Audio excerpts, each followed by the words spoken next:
U D എഫിനെ എന്തിനു വേണ്ടി ജനങ്ങൾ ഇനിയും അധികാരത്തിൽ കൊണ്ടുവരും? യു ഡി എഫ് ഭരണകാലത്തുള്ള സംവിധാനങ്ങൾ എല്ലാ അർത്ഥത്തിലും വികസന മുരടിപ്പോടെ പോയ ഒരു യു ഡി എഫ് ഗവൺമെൻറ് ജനങ്ങളുടെ മനസ്സിലാണ്.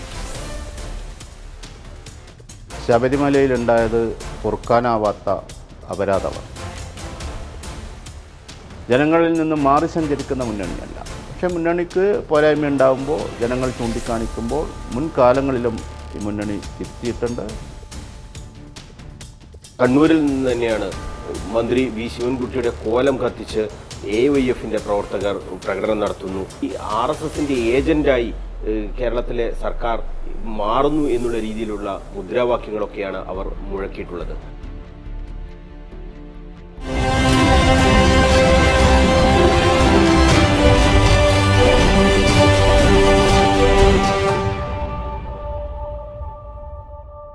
ഈ PM ശ്രീയെ പോലുള്ള ഈ കാര്യങ്ങളിൽ സർക്കാർ എടുത്ത ആ നിലപാടുകൾ വലിയ രീതിയിൽ ന്യൂനപക്ഷങ്ങളെ സ്വാധീനിച്ചിട്ടുണ്ട് എന്ന കാര്യം ഉറപ്പാണ്. ഇത് ഇങ്ങനെയൊക്കെ ചെയ്തതുകൊണ്ടാണ് ഈ പരാജയം സംഭവിച്ചത് എന്ന് തന്നെയല്ലേ നമുക്ക് അതിൽ നിന്നും മനസ്സിലാക്കേണ്ടത്? അത് സ്വാഭാവികമായും വളരെ ഗൗരവപൂർവം ആ വിഷയം LDF ചർച്ച ചെയ്ത് കാണും. പ്രത്യേകിച്ച് LDFനകത്തുള്ള പാർട്ടികൾ ചർച്ച ചെയ്ത് കാണും എന്നാണ് ഞങ്ങൾ പ്രതീക്ഷിക്കുന്നത്. ആശങ്കകൾ ഉണ്ടായിട്ടുണ്ട്. അത് ഈ തെരഞ്ഞെടുപ്പ് ഘട്ടത്തിലായതുകൊണ്ട് തന്നെ ചില മേഖലകളിൽ പലതരത്തിൽ അതിൻ്റെ പ്രതികരണങ്ങൾ ഉണ്ടായിട്ടുണ്ട്.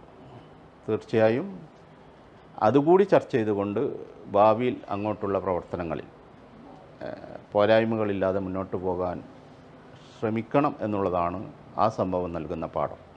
ഈ തദ്ദേശ ഭരണ തെരഞ്ഞെടുപ്പിലേക്ക് വന്നാൽ കണ്ണൂർ കോർപ്പറേഷനിൽ CPIക്ക് ഒറ്റ സീറ്റുമില്ലാത്ത അവസ്ഥയിലേക്ക് വന്നിരിക്കുകയാണ്. 2 സീറ്റ് എപ്പോഴും CPIക്ക് കിട്ടാറുണ്ടായിരുന്ന ഒരു തദ്ദേശ ഭരണ സ്ഥാപനമാണ് കണ്ണൂർ കോർപ്പറേഷൻ. ഇത്തവണ ഒറ്റ സീറ്റിലും ജയിക്കാൻ കഴിഞ്ഞിട്ടില്ല.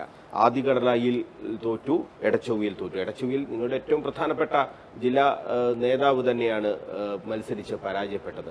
അവിടെയൊക്കെ എന്താണ് സംഭവിച്ചത്? എന്താണ് ആ തോൽവിക്കൊക്കെ കാരണമെന്ന് പാർട്ടി വിലയിരുത്തിയിട്ടുണ്ടോ?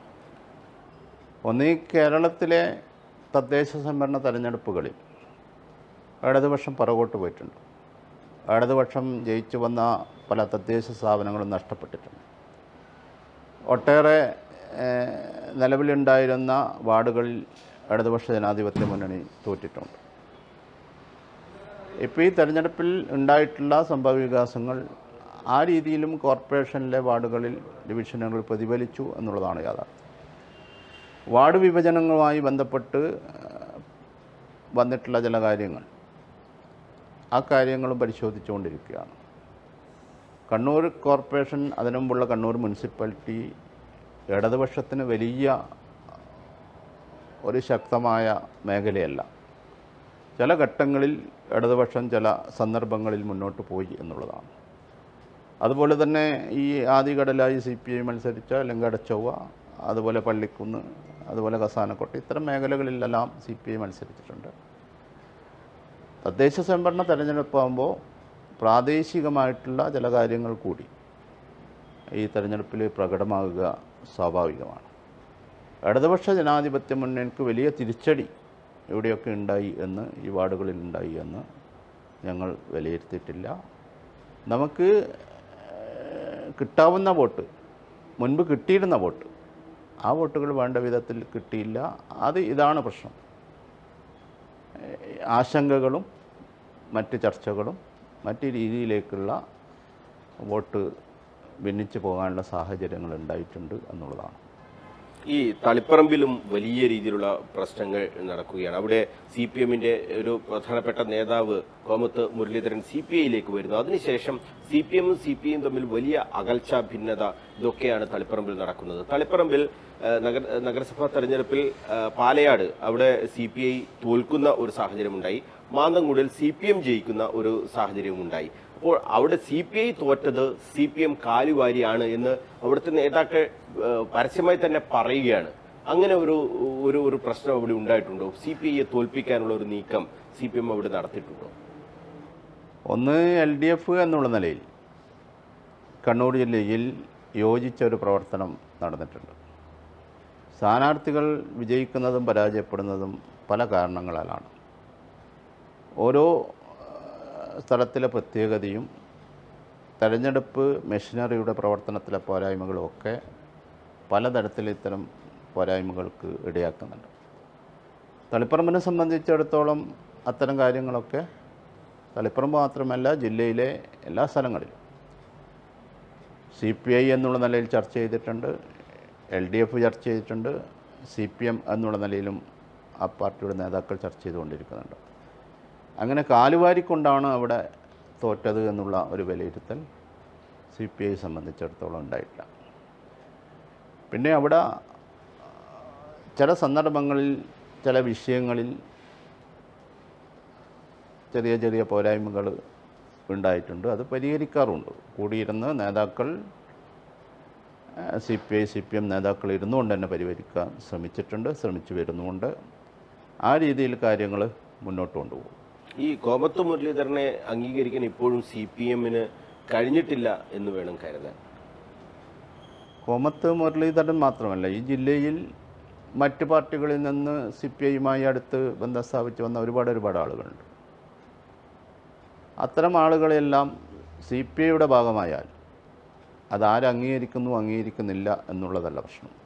ഒരു പാർട്ടി എന്നുള്ള നിലയിലുള്ള അതിൻ്റെ കേഡർമാരെ അവരെ ഉത്തരവാദിത്വത്തിലൂടെ ആ പ്രവർത്തനത്തിലേക്ക് കൊണ്ടുപോകുന്ന ആ രീതിയാണ് CPI സ്വീകരിക്കാറുള്ളത്.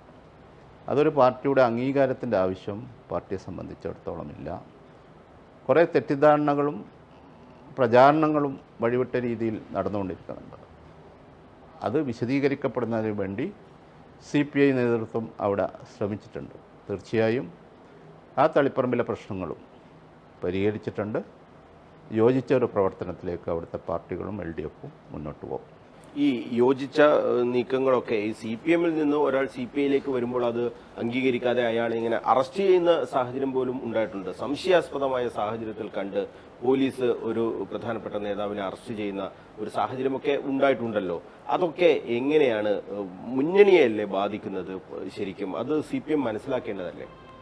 തീർച്ചയായും ഒന്ന്, കേരളം LDF-ന്റെ ഭരണ സംവിധാനത്തിന് കീഴിലാണെങ്കിലും കേരളത്തിലെ ആഭ്യന്തര വകുപ്പിൻ്റെ നിലപാടുകൾക്ക് വിരുദ്ധമായി പെരുമാറുന്ന സമീപിക്കുന്ന ഒരുപാട് പോലീസ് ഉന്നതന്മാരുൾപ്പെടെയുള്ള പോലീസ് ഉദ്യോഗസ്ഥന്മാരുണ്ട് എന്ന് കേരളം ചർച്ച ചെയ്തിട്ടുണ്ട്. അത്തരം ക്രിമിനലുകളെ, ആ സ്വഭാവമുള്ളവരെ നടപടിയെടുക്കാനോ ഒറ്റപ്പെടുത്താനോ മാറ്റി നിർത്താനോ ഉള്ള നിലപാട് സർക്കാർ പലയിടത്തും സ്വീകരിച്ചിട്ടുണ്ട്. തളിപ്പറമ്പിൽ ബോധപൂർവം കള്ളക്കേസ് ഉണ്ടാക്കിയതാണ്. ആ കാര്യം സംബന്ധിച്ച് അവിടെ റെസിഡൻസ് അസോസിയേഷൻ്റെ ഒരു വാർഷികാഘോഷവുമായി ബന്ധപ്പെട്ടാണ് ആ പരിപാടി ഉണ്ടായത്. ആ ആഘോഷത്തിൻ്റെ ഭാഗമായാണ് ഇത്തരം കള്ളക്കേസെടുത്തത്. ആ റെസിഡൻസ് അസോസിയേഷൻ്റെ നേതൃത്വത്തിൽ തന്നെ അവിടെ പോലീസ് സ്റ്റേഷനിലേക്ക് മാർച്ച് നടത്തേണ്ടുന്ന സാഹചര്യം ഉണ്ടായി. അതിൽ CPI-യുടെ നേതൃത്വം ഉൾപ്പെടെ മറ്റ് രാഷ്ട്രീയ പാർട്ടിയിൽപ്പെട്ട ആളുകളും ഉൾപ്പെടെ ആ മാർച്ചിൽ പ്രസംഗിച്ചിട്ടുണ്ട്. തീർച്ചയായും അത് പോലീസ് തിരുത്തപ്പെടേണ്ടുന്ന ഒരു കാര്യമാണ്. പോലീസ് ഉദ്യോഗസ്ഥന്മാർ കള്ളക്കേസെടുത്ത ഒരു സമീപനം LDF-ന്റെ നയത്തിൽപ്പെടുന്ന ഉൾക്കൊള്ളുന്ന ഒരു കാര്യമല്ല. അതവിടെ CPI നേതാക്കൾ പത്രസമ്മേളനം നടത്തി വ്യക്തമാക്കിയിട്ടുണ്ട്. അതവിടുത്തെ ജനങ്ങൾക്ക് ബോധ്യമാണ്. അത്തരം രീതികളോടൊന്നും ഒരു വിട്ടുവീഴ്ചക്കും CPI തയ്യാറല്ല. ജനാധിപത്യ രീതിയിൽ ആർക്കും പ്രവർത്തിക്കാനുള്ള ഒരു സ്വാതന്ത്ര്യം ഉണ്ട്. അത് ഉണ്ടാവണം. അത് LDF ഭരണത്തിന് കീഴിൽ ഉണ്ടാകണം. അതിന് വിഘാതമാകുന്ന ഉദ്യോഗസ്ഥന്മാർ ആരായാലും ആ നിലയിൽ തന്നെ ബന്ധപ്പെട്ടവർ അത് പരിശോധിച്ച് ആവശ്യമായ നടപടികൾ സ്വീകരിക്കണം എന്നുള്ളതാണ് CPI-യുടെ നിലപാട്. സ്വാഭാവികമായും ഇതൊക്കെ ഒരു വൈരാഗ്യമായി നിലനിൽക്കില്ലേ? തെരഞ്ഞെടുപ്പിൽ ഇതൊക്കെ സ്വാഭാവികമായും പ്രതിഫലിക്കുകയും ചെയ്യും. തീർച്ചയായും അതുണ്ടാവും. കാരണം പഴയ കാലമല്ല. ഭീഷണിപ്പെടുത്തിയാൽ അല്ലെങ്കിൽ ആക്രമിച്ചാൽ അവസാനിപ്പിക്കുന്ന രാഷ്ട്രീയ പ്രവർത്തന ശൈലിയൊന്നുമല്ല ഇന്ന്. ആർക്ക് വോട്ട് ചെയ്യുമെന്ന് തിരിച്ചറിയാൻ പറ്റാത്തൊരു സാഹചര്യമാണ്. അപ്പോൾ സ്വാഭാവികമായും നമ്മളൊരു പ്രവർത്തന രീതിയിൽ പ്രാദേശിക നേതൃത്വം ഉൾപ്പെടെയുള്ളവർ, ഏത് രാഷ്ട്രീയ പാർട്ടിയിൽപ്പെട്ട ആളുകളാണെങ്കിലും ജനത്തിനോട് അവർക്ക് ബാധ്യതയുണ്ട് എന്നുള്ള ബോധ്യം ഉണ്ടാവണം. ആ ഒരു ജീവിതശൈലി ആ ഒരു സമീപനം തീർച്ചയായും ജനങ്ങളെ അടുപ്പിക്കുന്നതാവണം, അകറ്റുന്നതാവരുത്. രാഷ്ട്രീയ പാർട്ടിയുടെ നേതാക്കന്മാർ വിനയാനിതമാവണം. ആ രീതിയിൽ ഒരു സമൂഹത്തിൽ പ്രവർത്തിക്കുന്ന പൊതുപ്രവർത്തകർ എന്നുള്ള നിലയിൽ വിശ്വാസ്യത ആർജിക്കാൻ കഴിയണ സമീപനത്തിൽ ഉൾപ്പെടെ മാറ്റം വരേണ്ടതുണ്ട്. അത് സ്വയം പരിശോധിക്കപ്പെടേണ്ടതാണ് എന്നുള്ളതാണ്, അങ്ങനെ തിരുത്തേണ്ടതാണ് എന്നാണ് ഈ അനുഭവങ്ങളെല്ലാം നമ്മെ പഠിപ്പിക്കുന്നത്. ഈ പ്രാദേശിക തലത്തിലുണ്ടാകുന്ന ഇത്തരം ധാർഷ്ട്യം നിറഞ്ഞ പ്രവർത്തനങ്ങൾ അത് വലിയ രീതിയിൽ ഒരു പ്രതിസന്ധി സൃഷ്ടിക്കുന്നുണ്ട് എന്ന് തന്നെയാണോ നമുക്ക് വിലയിരുത്താൻ കഴിയുക? പ്രാദേശിക അടിസ്ഥാനത്തിൽ ഓരോ പ്രദേശത്ത് ഓരോ പാർട്ടിക്ക് മുൻതൂക്കം ഉണ്ടാവാം, പിൻബലമുണ്ടാവും.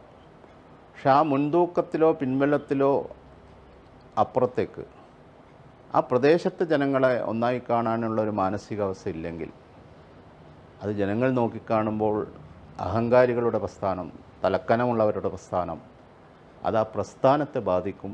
ആ ഒരു തിരിച്ചറിവാണ് അത്തരം സംഘടനക്കും വേണ്ടത്.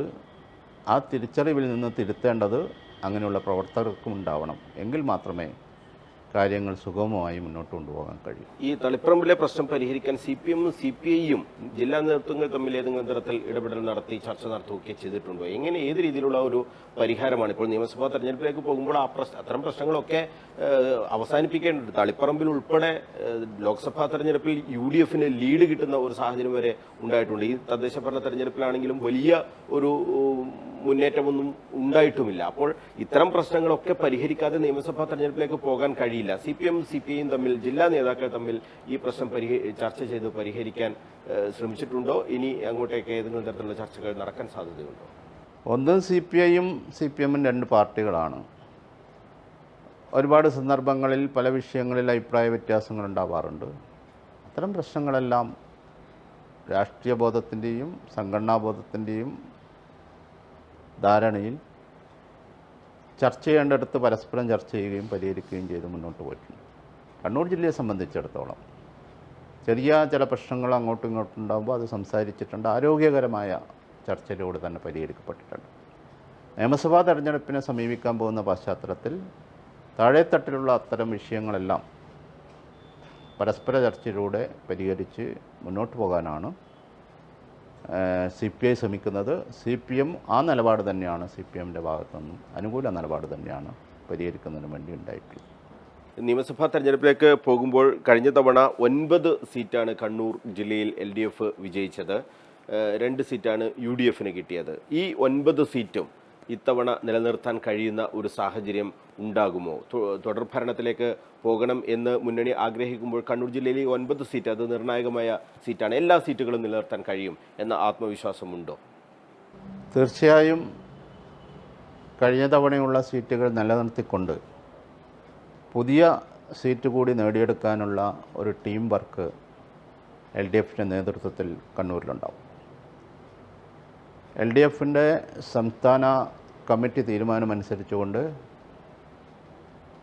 സംസ്ഥാന നേതാക്കൾ നയിക്കുന്ന 3 മേഖലാ ജാഥകൾ ഫെബ്രുവരി 1 മുതൽ 15 വരെയുള്ള ദിവസങ്ങളിൽ കേരളത്തിൽ പര്യടനം നടത്തുകയാണ്. അപ്പോൾ ആ ജാഥയിൽ LDF-ൻ്റെ വികസന പ്രവർത്തനങ്ങളും പൊതു രാഷ്ട്രീയവും അവതരിപ്പിച്ചുകൊണ്ടാണ് നേതാക്കൾ മണ്ഡലങ്ങളിലുടനീളം സഞ്ചരിക്കുന്നത്. തുടർന്ന് മണ്ഡലമടിസ്ഥാനത്തിൽ LDF-ൻ്റെ MLA-മാരുള്ള മണ്ഡലങ്ങളിൽ ഇതിൻ്റെ തുടർച്ചയെന്നോളം വികസന പ്രവർത്തനങ്ങൾ ചൂണ്ടിക്കാണിച്ചുകൊണ്ട് മണ്ഡലത്തിൽ ജാഥ നടത്തുന്നതിന് വേണ്ടിയും LDF തീരുമാനിച്ചിട്ടുണ്ട്. രാഷ്ട്രീയ പ്രശ്നങ്ങൾ അവതരിപ്പിച്ചുകൊണ്ടാണ് LDF ഈ നിയമസഭാ തെരഞ്ഞെടുപ്പിനെ നേരിടുന്നത്. അധികാരത്തിൽ കയറാൻ LDF-നെ സംബന്ധിച്ചിടത്തോളം മതമോ വിശ്വാസമോ അങ്ങനെയുള്ള കുറുക്കു വഴികളില്ല. ജനകീയ പ്രശ്നങ്ങൾ ഉയർത്തിപ്പിടിച്ചുകൊണ്ട് ജനവിരുദ്ധങ്ങൾ നടപ്പിലാക്കുന്ന കേന്ദ്ര ഗവൺമെൻറ്റിനെയും അതിന് കൂട്ടുനിൽക്കുന്ന രാഷ്ട്രീയ പ്രസ്ഥാനത്തെയും പൊതുജന മധ്യത്തിൽ അവതരിപ്പിച്ചുകൊണ്ടാണ് LDF മുന്നോട്ട് പോകുന്നത്. ഈ ഫെബ്രുവരി മാസം ദേശീയ തലത്തിൽ ഒരു പണിമുടക്കിന് ഇന്ത്യൻ തൊഴിലാളി വർഗം സംയുക്ത ട്രേഡ് യൂണിയൻ്റെ നേതൃത്വത്തിൽ തയ്യാറെടുത്ത് വരികയാണ്. ആ പണിമുടക്കിനും LDF പിന്തുണ പ്രഖ്യാപിച്ചിട്ടുണ്ട്. ജനങ്ങളുമായി ബന്ധപ്പെട്ട വിഷയങ്ങളിൽ അത് ലാഭനഷ്ടം നോക്കാതെ ആ രീതിയിലുള്ള ഒരു ഇടപെടലാണ് LDF ഉദ്ദേശിക്കുന്നത്. തീർച്ചയായും ഈ കേരളത്തിൻ്റെ മതേതരത്വത്തെ, ജനാധിപത്യത്തെ സംരക്ഷിച്ചുകൊണ്ട് വീണ്ടും ഈ പുരോഗമന സർക്കാരിനെ അധികാരത്തിൽ കൊണ്ടുവരുന്നതിന് വേണ്ടിയുള്ള ശക്തമായ ഇടപെടലുകളും പ്രചാരണ പ്രവർത്തനങ്ങളിലേക്കുമാണ് LDF പോകാൻ വേണ്ടി പോകുന്നത്. മുഖ്യമന്ത്രി പിണറായി വിജയൻ വീണ്ടും മത്സരിക്കണം എന്ന ഒരു ആഗ്രഹം CPIക്കുണ്ടോ? ഒരു തെരഞ്ഞെടുപ്പിൽ പാർട്ടി മത്സരിക്കുന്ന സീറ്റിൽ ആരാണ് മത്സരിക്കേണ്ടത് എന്ന് തീരുമാനിക്കുന്നത് ആ പാർട്ടിയാണ്. തീർച്ചയായും ആരെ ഒരു പാർട്ടി എന്നുള്ള നിലയിൽ മത്സരിപ്പിച്ചാലും പാർട്ടി CPI എന്നുള്ള നിലയിലും മുന്നണി എന്നുള്ള നിലയിലും CPI ആ തീരുമാനത്തിന് ഒപ്പമായിരിക്കും. പിണറായി വിജയൻ മത്സരിച്ചാൽ ഗുണം ചെയ്യും എന്ന് കരുതുന്നുണ്ടോ? അദ്ദേഹം CPIMൻ്റെ പ്രമുഖ നേതാവാണ്. 2 ഘട്ടങ്ങളിലായി ഈ മുന്നണിക്ക് നേതൃത്വം കൊടുക്കുന്ന, ഈ ഗവൺമെൻറ്റിന് നേതൃത്വം കൊടുക്കുന്ന ഒരു മുഖ്യമന്ത്രി കൂടിയാണ്. തീർച്ചയായും ഒരു ഗവൺമെൻറ്റിനെ മുന്നോട്ട് നയിക്കുന്നതിൽ നിർണായകമായ ഇടപെടലുകൾ പ്രതിസന്ധി ഘട്ടത്തിൽ സ്വീകരിച്ച ഒരു മുഖ്യമന്ത്രി കൂടിയാണ് അദ്ദേഹം. അദ്ദേഹം തുടരുന്നത് തെറ്റില്ല, വരണം എന്നുള്ള ആഗ്രഹങ്ങളാണ് കേരളത്തിലെ ജനങ്ങളിൽ നിന്നും ഉണ്ടായിക്കൊണ്ടിരിക്കുന്നത്.